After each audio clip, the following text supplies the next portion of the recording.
에베소는 그 당시 소아시아 지역에서 아주 잘 나가는 도시였습니다. 미국에 비한다면 뉴욕시티 혹은 로스앤젤레스와 같은 부유한 상업 도시였습니다. 경제적으로 잘 살고 세련된 문화를 자랑하는 도시였지만 반면에 도덕적으로는 아주 타락했고요. 그리고 마술과 우상 숭배가 흥했던 도시이기도 합니다. 에베소 교회는 바울이 2차 전도 여행 때 개척을 하여 세웠고요. 그리고 3차 전도 여행 때 다시 돌아와 가지고 3년이 넘도록 심혈을 기울여 목회했던 교회입니다. 바울은 그곳에 있는 두란노 소원에서 2년이 넘도록 가르쳤는데 그때 양육받은 제자들이 소아시아 지역에 나가서 복음을 전하게 되었습니다. 그래서 에베소 교회는 지역 교회를 벗어나서 소아시아 전 지역에 영적인 영향을 주었던 교회이기도 했습니다. 그래서 그런지 고린도전서나 고린도후서 혹은 빌립보서처럼 특정 지역의 교회의 문제를 다룬 편지라기보다는 에베소서는 전 지역에서 돌려보면서 읽는 회람 형식의 편지였습니다. 당시 에베소 교회를 비롯한 초대교회는 숫자적으로는 급성장했지만 속을 들여다보면 왠지 불안했습니다. 한 교회 안에 유대인 출신 크리스찬들과 헬라인 이방인 출신 크리스찬들 간의 갈등이 굉장히 심했습니다. 유대인들은 예수를 믿고 나서도 자기들이 아직도 선민이라고 하는 엘리트 의식을 벗어나지 못했어요. 우리들은 특별히 선택된 민족이라는 겁니다. 그러면서 다른 교인들, 특별히 이방인 교인들을 정죄하고 비판을 하기가 일쑤였습니다. 그런가 하면 이방 출신 크리스찬들은 아직도 도덕적으로 헬라 문화의 영향을 버리지 못해가지고 주일날은 하나님께 뜨겁게 예배하고 월요일부터는 세상 사람들과 별 차이 없는 삶을 사는 사람들이 많았다는 겁니다. 은혜로 구원받기는 했지만 구원받은 사람이 세상에서 어떻게 살아야 하는지를 잘 몰랐던 것입니다. 이런 유대인 이방인 크리스찬들이 교회 안에서 서로 갈등하고 반목을 했습니다. 바울은 이런 혼란 속에 있는 에베소 교인들에게 기독교 핵심 세 가지를 에베소서를 통해서 기록하고 있습니다. 첫째는 구원이 무엇인가? 둘째는 구원받은 백성들이 모인 교회는 어떤 곳인가? 셋째는 구원받은 사람들은 세상과 가정에서 어떻게 살아야 하는가? 그래서 이 에베소서는 기독교 신앙 101, 신앙의 기초 교과서라고도 할 수가 있습니다. 아무리 교회가 숫자적으로 급성장해도 기초를 바로 하지 않으면 교회는 흔들리게 되어 있습니다.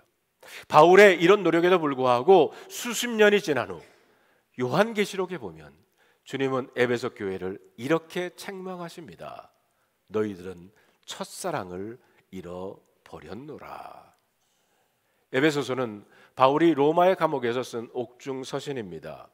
에베소 교인들을 걱정하며 쓴 편지가 바로 에베소서입니다. 여러분, 복음은 우리의 삶을 변화시키고 변화된 우리들이 교회를 이룹니다. 그리고 이 교회는 세상의 유일한 희망입니다. 에베소서는 세상을 변화시키는 건강한 교회에 대한 주님의 뜻을 담은 편지라고 할 수가 있습니다. 에베소서 1장부터 3장까지는 믿음의 실체, 복음에 대해서 하나님의 사랑과 구원에 대해서 기록을 하고 있고요. 그리고 오늘부터 시작되는 4장부터 6장까지는 구원받은 사람은 앞으로 어떻게 살아야 하나, 세상 속에서의 삶의 방침에 대해서 사도 바울은 이야기하고 있습니다. 성도 여러분, 무엇을 믿어야 하는 것만큼 중요한 것은 그 믿음을 가지고 어떻게 사느냐 하는 것입니다. 여러분, 에베소 4장 1절에 있는 말씀을 우리 다 같이 한번 읽어볼까요? 그러므로 주 안에서 갇힌 내가 너희를 권하노니 너희가 부르심을 받은 일에 합당하게 행하여. 첫째로 부르심에 합당한 삶을 살아야 한다고 사도 바울은 말하고 있습니다. 바울은 에베소 교인들에게 말합니다. 당신들은 우연히 생긴 것이 아닙니다. 하나님께서 한 사람 한 사람을 선택하여 불러주셨습니다. 그리고 때가 되어서 하나님의 방법으로 당신들에게 구원의 복음을 들려주시고 하나님의 자녀로 삼아주셨습니다. 그러하기에 여러분 한 사람 한 사람은 특별한 사람들입니다. 우리도 마찬가지입니다. 하나님의 백성들은 하나님의 부르심을 받고 그 부르심을 받은 사람들은 그 부르심에 합당한 삶을 살아야 합니다. 다시 말하면 부끄럽지 않게 살아야 한다는 것입니다. 어른이라고 다 어른이 아니다. 어른다워야 어른이다 라는 말이 있어요. 나이가 말해주는 것이 아니라 나이에 맞게 실력과 인품을 갖추어야 존경을 받을 수 있다는 것입니다. 그래서 크리스찬이라고 다 크리스찬이 아니다. 크리스찬다워야 크리스찬이다. 에베소 4장부터는 하나님의 사람답게 사는 것이 무엇인지를 보여주고 있습니다. 에베소 교회 안에서 이방인 출신과 유대인 출신 간의 갈등이 아주 심했어요. 생활 방식, 전통, 문화, 사고 방식이 다르니까 예수를 믿고 나서도 이 습관 때문에 서로가 충돌이 심했다는 겁니다. 유대인 출신들은 선민의식에서 이방인들 차별하고 무시했어요. 이방인들에게 할례를 받아라, 예수 믿는다고 다 예수 믿는 거 아니다, 율법을 지켜야 한다라고 강요를 했습니다. 거기에 비해서 이방인 출신들 크리스찬도 유대인과 뭐가 다르냐, 너희들이 예수를 십자가에 못 박지 않았느냐, 이렇게 서로 각을 세웠던 것입니다. 오늘날 교회에서도 이런 갈등들이 있습니다. 예수를 믿어도 기독교 집안에서 태어나 자란 사람들, 소위 모태신앙을 가진 사람들이 있는가 하면 불교 집안에 태어나서 자라다가 나중에 중년이 되어서 예수를 믿게 된 사람도 있습니다. 한 번은 불교를 믿다가 교회 나오는 사람이 조심스럽게 다가와서는 묻기를, 이 교회 주지 목사님이 어디 계시죠? 목사님, 여기는 시주함이 어디 있나요? 무속신앙의 배경에서 온 사람은 목사님의 설교에 은혜를 받으면 이렇게 말합니다. 오늘 목사님 작두 타셨습니다. 어떤 분들은 평생 부적을 가지고 다녀가지고 성경책 속에 부적을 넣고 가지고 다닙니다. 노란 부적, 빨간 부적, 찢어진 부적 가지고 다녀요. 그러면 기존 신자들이 보면 이런 사람들은 모두 탕자들이고요, 이런 사람들이 교회 물을 흐린다고 생각을 합니다. 또한 새 신자들은요, 기성 신자들을 보면 화가 많이 나요. 주일날만 거룩한 척하지 월요일 출근하면 지난해나 똑같다면서 갑자기 위선자 같다고 비판을 합니다. 기성 신자들이 가지고 있는 매너리즘적인 신앙생활과 자신들을 무시하는 배타적인 것이 싫다는 거예요. 그래서 21세기 교회 안에서도 이런 이방인형 신자들과 유대인적 선민의식 마인드의 신자들이 많이 부딪히고 있습니다. 그런데 교회에서는 새 신자의 열정도 필요하고요, 기성신자들의 성숙함도 필요합니다. 새 신자들의 열정이 없으면 교회는 재미가 없고요, 기성신자들의 성실함이 없으면 교회는 경박해질 것밖에는 없습니다. 오랜 신앙생활 한 사람들 가운데도 자기가 어떤 영적인 채널을 통해 은혜 받았냐에 따라 영적 코드가 달라요. 예를 들면 IBF, 내비게이터, 선교단체 출신들은 무섭게 성경 공부를 강조를 합니다. 순복음, 성령 강조하는 곳에서 은혜 받은 분들은 불같은 기도를 강조를 하고 성령의 은사를 강조를 해서 방언 못하면 신자 취급도 하지 않습니다. 또 어떤 분들은 다일 공동체 같은 가난한 사람들을 돕는 사역을 통해서 예수 믿은 사람들은 교회가 사회 참여 안 하면 안 된다고 열을 냅니다. 해외 선교하면서 은혜 받은 사람은 해외 선교 안 하면 교회도 아니라고 그래요. 그러니까 각자가 은혜 받은 코드에 따라 교회가 움직이지 않으면 이상하다는 겁니다. 성도 여러분, 자기가 익숙한 것만이 유일한 길이라고 이야기하는 것은 독선입니다. 우리는 남의 독선은 잘 보면서 자기의 독선은 못 봅니다. 우리는 자기의 장점 때문에 서로에게 상처를 줍니다. 기도는 자신 있다고 하는 사람이 바로 그 기도 때문에 다른 사람에게 상처를 주기도 합니다. 1절에 보면 그러므로 주 안에서 갇힌 내가 너희를 권하노니 너희가 부르심을 받은 일에 합당하게 행하라고 그랬습니다. 여기 보면 합당하다로 가는 이 단어는 조화롭고 어울린다라는 의미를 가지고 있어요. 즉 부름받은 성도들의 영성은 성경 공부와 사회 참여, 영성 훈련과 그리고 선교를 조화롭게 다루어야 가져야 한다는 말씀입니다. 그렇지 않고 이것들을 갈등의 개념으로 보면 교회는 깨집니다. 성령께서는 우리에게 무엇이 같은가를 계속 말씀해 주시는데, 그러나 세상을 잡고 있는 사탄은 우리의 다른 점만 강조하는 거예요. 그래서 사탄은 나눔의 영입니다. 세상에 나누는 습관이 예배소 교회 안에도, 현대 교회 안에도 들어왔다는 거예요. 바울은 교회 안에 이런 갈등을 극복하기 위해서 에베소 4장 2절과 3절에 이렇게 말합니다. 다 같이 한번 읽어볼까요? 모든 겸손과 온유로 하고 오래 참음으로 사랑 가운데서 서로 용납하고 평안에 매는 줄로 성령이 하나 되게 하신 것을 힘써 지키라. 여러분, 부르심에 합당한 삶의 덕목 첫 번째가 바로 겸손입니다. 여러분, 겸손은요 자기 비하가 아닙니다. 어떤 분들은 저는 아무것도 못해요, 저는 벌레보다도 못합니다. 여러분, 겸손은요 자기를 격하하는 것이 아니라, 잘 들으세요, 겸손은 하나님의 눈으로 나를 보는 겁니다. 우리가 자신을 볼 때 두 가지가 있어요. 첫째는 우리 있는 그대로 아름다운 존재이고요, 그러나 둘째로 우리는 아직 공사 중이라는 겁니다. 우리는 자라가야 하기에 우리 곁에 형제 자매를 붙여주신 것입니다. 교만한 사람은 자기 자신으로 충만합니다. 그러나 겸손한 사람은 남의 도움을 필요로 하는 것을 스스로 알아요. 결혼 생활도 마찬가지입니다. 남편과 아내가 서로에게 돕는 배필인 것처럼 교회 안에서 서로를 생각할 때 나의 부족한 점을 저 사람이 채워주기 위해서 내 곁에 붙여주셨다는 겁니다. 혹은 나를 다듬어 주시기 위해서 저 사람을 우리 오하나에 보내주셨다는 것입니다. 성도 여러분, 우리 서로 겸손의 영으로 대하실 수 있기를 바랍니다. 두 번째 종목은 온유입니다. 온유함이란 약함이 아니에요. 어떤 힘이 올바른 일을 위해서 길들여지고 사용되는 것을 온유라고 합니다. 하나님께서 우리에게 주신 능력을 하나님의 힘으로 절제하는 겁니다. 온유함이 없는 능력, 하나님의 절제함이 없는 능력은 파괴적이에요. 그래서 온유한 사람은 성령님께서 여러분의 능력을 꼭 붙잡고 계십니다.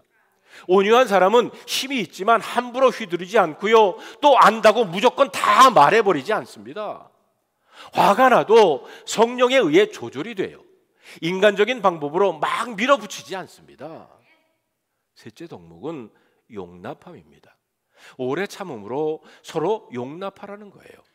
여러분, 고린도전서 13장에 보면 사랑의 덕목에 대해서 말하면서 첫 번째는 사랑은 오래 참고, 그리고 마지막은 모든 것을 견딘다고 했습니다.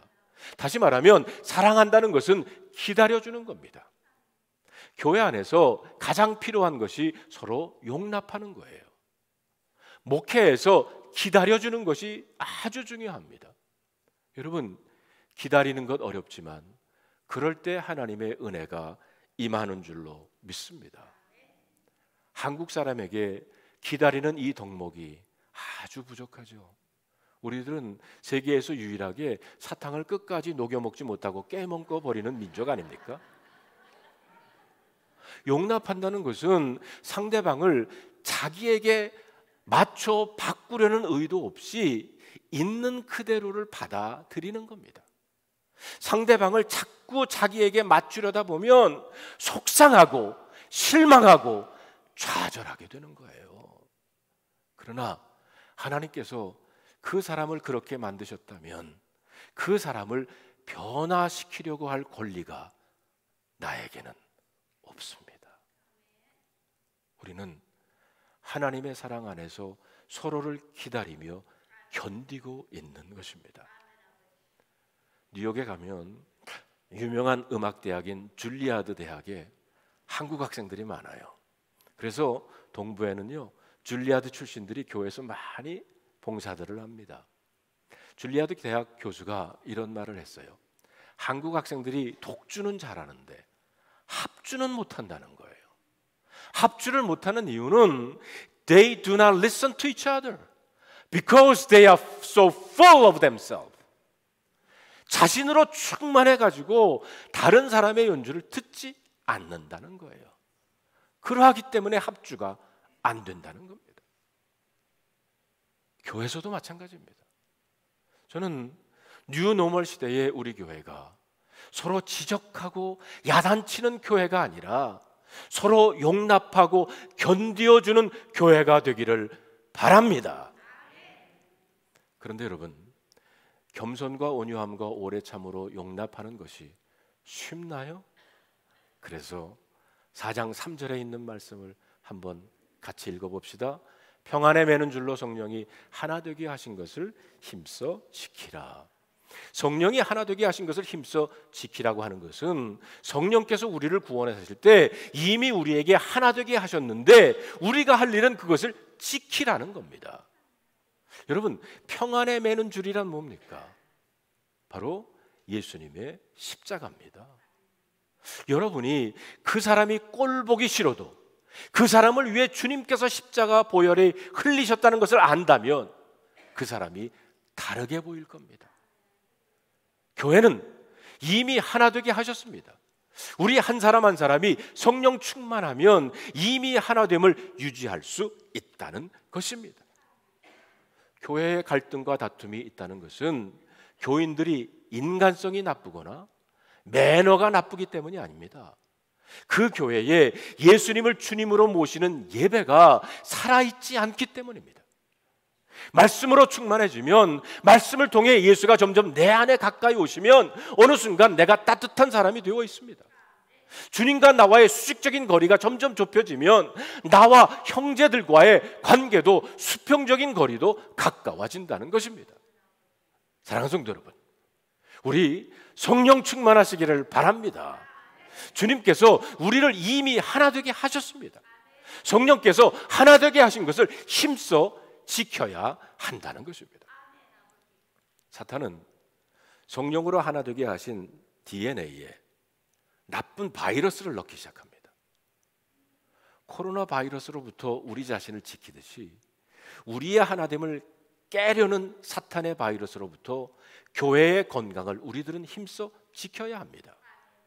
자, 그러면 여러분, 하나 되기 위해서 우리가 어떻게 해야 됩니까? 세상은 우리들의 다른 것을 보게 하지만 성령님은요, 우리로 하여금 영적 공통 분모, Spiritual Common Denominator를 바라보라고 하십니다. 4절로 6절에 있는 말씀을 다 같이 한번 읽어볼까요?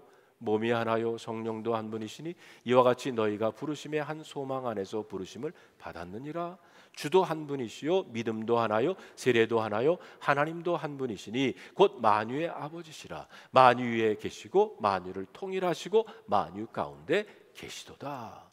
우리들의 영적 공통 분모 중에 첫째가 한 몸이라는 거예요. 세상에는 다양한 교회들이 있지만 주님의 교회는 하나, 한 몸입니다. 여러분들이 천국 가실 때 여러분의 이력서에서 없어지는 것이 무엇인지 아십니까? 그것은 여러분 교단 배경입니다. 천국에는요, 감리교, 장로교, 침례교, 순복음교 없어요. 거기에는 오로지 하나님의 자녀만 있을 뿐입니다. 그래서 우리는 서로를 인정하고 축복해 주어야 합니다. 이 뉴노멀 시대, 코로나 팬데믹 기간 동안에 교회의 바운더리가 없어지지 않았습니까? 그리고 교회 개념이 달라지고 있어요. 코로나 팬데믹 기간 동안에 온라인 교인이 생겼다는 거 아십니까? 우리 교회에 저 조지아에 사시는 분이 온라인으로 예배드리고 온라인 우리 교회 온라인 교인 되셨어요. 얼마나 좋은지 11월 1일 날 하와이로 이사 오시겠다고 그래. 코로나 팬데믹이 우리로 하여금 교단과 그 거리의 벽을 넘게 했습니다. 둘째로 한 성령이라고 그랬어요. 내 안에 계신 성령이 바로 여러분 안에 계시는 성령이십니다. 나를 거듭나게 하신 하나님이 여러분을 거듭나게 하셨다는 겁니다. 내게 성령의 은사를 주신 하나님이 여러분에게도 제 안에서 역사하시는 성령님이, 그 똑같은 성령님이 여러분 안에서도 역사하십니다. 저는 목회하면서 이런 성령님의 역사하심을 수없이 많이 체험했어요.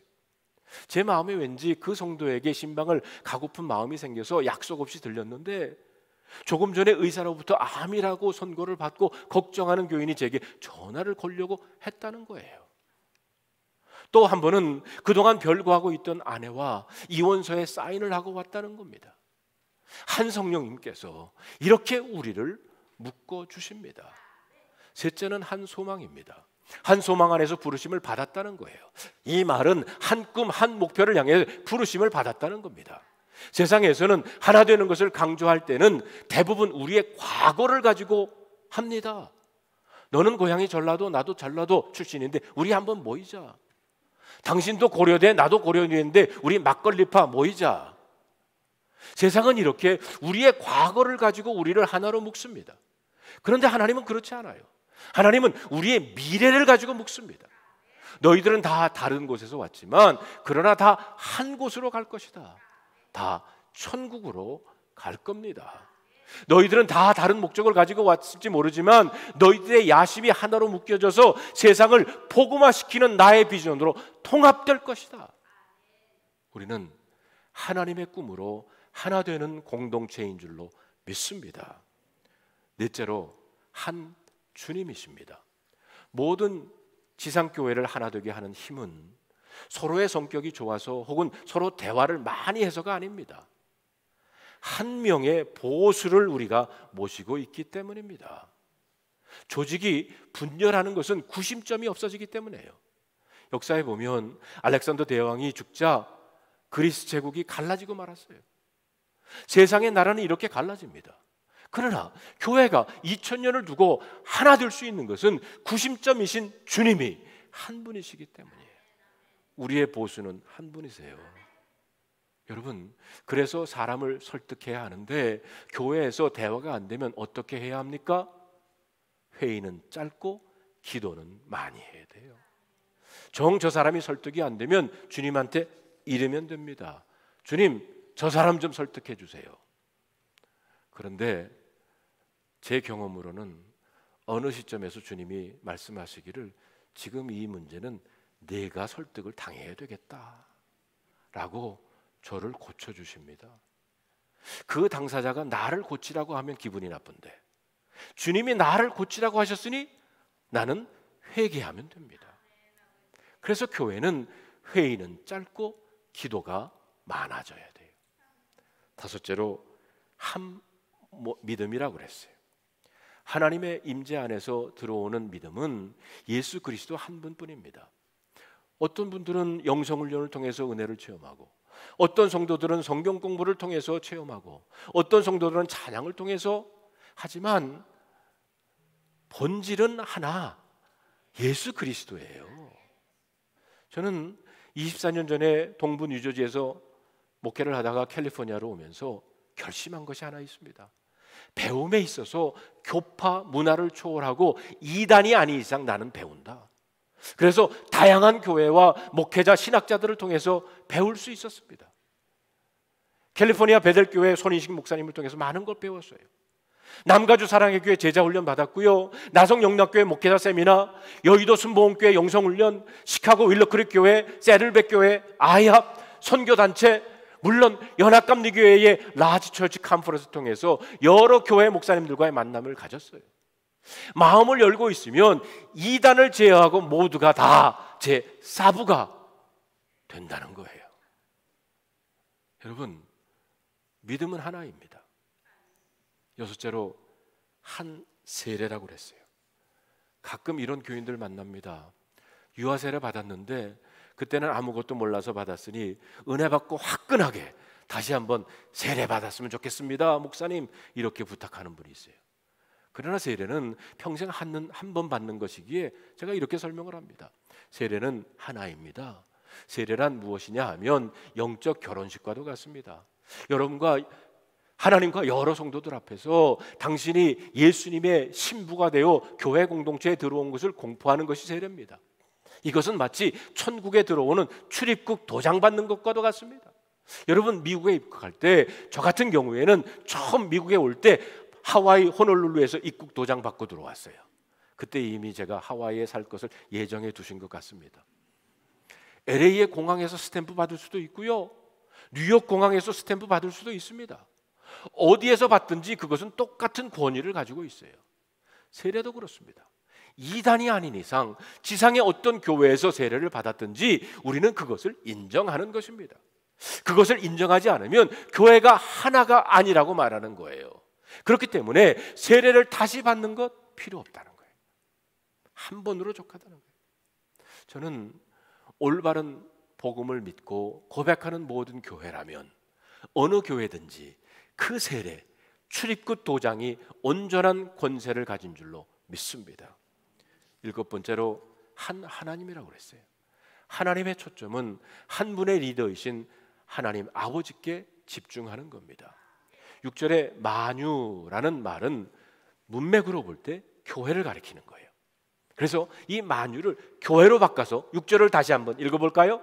하나님도 한 분이시니 곧 교회의 아버지시라. 교회 위에 계시고 교회를 통일하시고 교회 가운데 계시도다. 하나님이 교회를 다스립니다. 하나님이 교회를 통일하십니다. 하나님이 교회를 하나 되게 하시는 줄로 믿습니다. 하나님이 교회 가운데 능력으로 일하시고 계십니다. 그래서 하나 되는 길은 민주주의가 아니라 신본주의입니다. 철저하게 하나님 중심으로 돌아가야 합니다. 서로 비율을 맞추고 좋은 매너로 신사적이고 싸우지 않는 것으로 하나 되는 것 아닙니다. 사랑하는 아예야 성도 여러분, 우리들은 어제 있었던 선교 한마당 바자를 통해서 하나 되는 교회 모습을 보여주었습니다. 며칠 전부터 나오셔서 선교회별로 맡은 책임을 다 하고, 어제는 온 교우들이 어른들에서 아이들까지 한 마음으로 섬기는 모습이 정말 보기에 좋았습니다. 제가 보기에 좋았는데 하나님 보시기에는 얼마나 좋으셨겠습니까? 성도 여러분, 앞으로도 우리 함께 하나님을 예배하고 높여드리는 데 집중하면서 여러분의 기도가 깊어지고 말씀 묵상이 깊어져서 여러분 한 사람 한 사람이 정말 하나님과 친해진다면 우리는 하나 되는 교회가 될 줄로 믿습니다. 저는 이것이 코로나 팬데믹을 지나서 뉴 노멀 시대를 준비하는 우리 교회가 추구해야 할 것이라고 믿습니다. 오늘 이 말씀을 여러분 마음속에 간직해 보면서 다음 두 가지 질문에 한번 여러분 스스로가 답해 보시기를 바랍니다. 부르심에 합당한 삶을 살기 위해 여러분에게 가장 필요한 덕목은 어떤 것인가요? 둘째로 뉴 노멀 시대 우리 교회가 새로운 공동체로 거듭나기 위해 집중해야 될 영적 근거는 무엇일까요? 왜 그렇습니까?